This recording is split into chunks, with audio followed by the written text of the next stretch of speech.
The Newsday continues here on One News Now. I'm Jess De Los Santos. The Social Welfare Department has ordered to reinstate 2 officials from the DSWD Calabarzon office.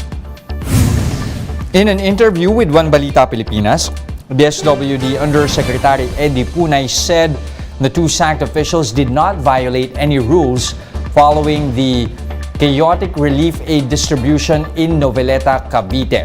Recall that Noveleta Mayor Dino Chua accused them of delaying the distribution of relief packs for victims of Tropical Storm Paeng. Napag-alaman nga po na talagang hindi na violate ng mga guidelines ng departamento itong 2 opisyal at talagang sumunod sa ating mga rules and regulations. Punay also clarified that they are no longer requiring beneficiaries to secure a certificate of indigency from their barangay to be able to get relief assistance. Several residents complained of the lengthy process of claiming financial aid in Noveleta. Isang identification card or document na lang ang hinihingi ng ating mga field officers sa mga nasalanta para mag-comply sa aming audit requirements. Suspended Bucor Chief Gerald Bantag supposedly tried to reach out to the family of slain broadcaster Percy Lapid. Speaking to us here on One News, Percy's brother Roy Mabasa said that they were informed about Bantag's intention to personally explain his side to the family. Bantag also supposedly wanted to pay his respect to the slain broadcaster. However, Mabasa said the family declined to meet Bantag since investigations are still underway.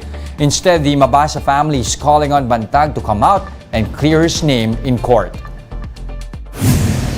I would like Mr. Bantag to come out right now in the open at siya ay magpahayag kung ano ang gusto niya sabihin.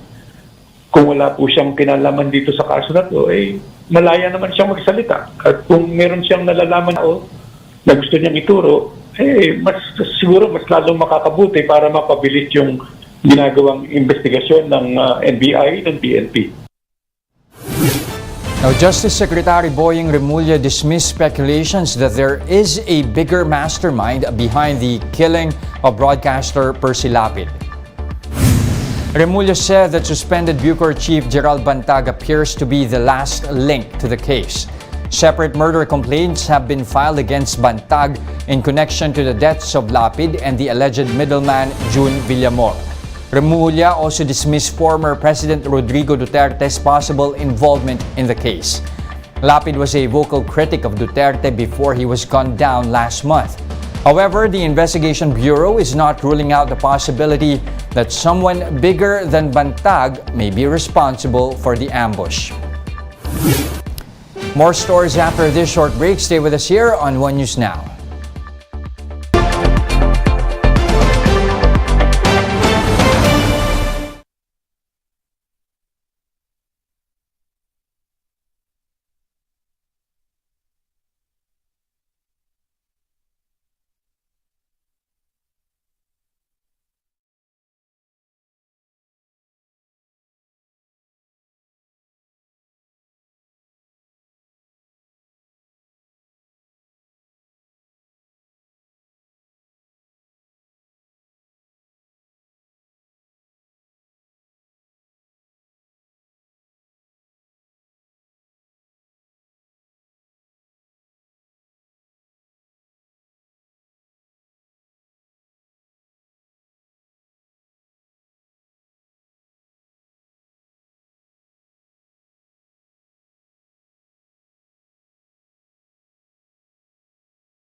You're still watching One News Now. I'm Jess De Los Santos. Gilas Pilipinas heads to Jordan for the fifth window of the FIBA World Cup Asian Qualifiers. Marty Bautista tells us more.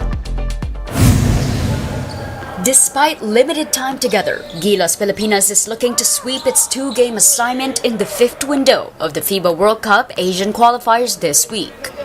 Gilas departed for Jordan on Monday night, where they will meet 7-2 big man Kai Soto. Assistant coach Tim Cohn is confident Soto will adjust easily despite not being able to attend practices here. Kai played with us in the last window, and he knows his role. He knows what's expected of him, and I know he's really super excited about playing with us. I don't think that's going to be as big as issue as everybody thinks it's going to be. I think we'll be okay. Meanwhile, Kiefer Ravena backed out of the final lineup due to an emergency dental surgery. Ravena had flown back home from Japan last week to train with the team. Meralco Bolt star Chris Newsome likewise will not make the team, having been sidelined by a left calf injury. Yeah, we're going to miss Kiefer. We're going to miss Chris Newsome. So we're really down to one true point guard, and that's Scotty Thompson. We're going to have to get a little creative at the point guard position. Another key contributor for the Pinoys is Dwight Ramos, who has been averaging 14.8 points and 7.3 rebounds per game in 6 games of the qualifiers. He says Gilas will not take Jordan lightly. Gilas expects Jordan to be hungry for a win since they haven't secured a spot yet in the World Cup. The Philippines, on the other hand, has qualified as co-hosts. Obviously, we already qualified, but we're trying to improve and play against a team at their best. Aside from Soto and Ramos, Ange Kouame, 30 Ravena, Bobby Ray Parks Jr., and Kevin Kiambao, as well as PBA stars Scotty Thompson, Japeth Aguilar, Jamie Malonzo, CJ Perez, RR Pugoy, Calvin Oftana, and Poy Eram made the final 13 for the fifth window. Gilas will play Jordan on November 11 before squaring off against Saudi Arabia on November 14. Gilas will enter the fifth window with a 3-3 win-loss card. For News 5, Marty Bautista. We are One News. Here's a quick look at today's other top stories. The Philippine Statistics Authority reports that there were 2.5 million jobless Filipinos in September. This translates to a 5% unemployment rate, down from the 5.3% jobless rate logged in August. Labor group Partido Manggagawa is requesting for a 100 peso across-the-board increase in the daily minimum wage rate.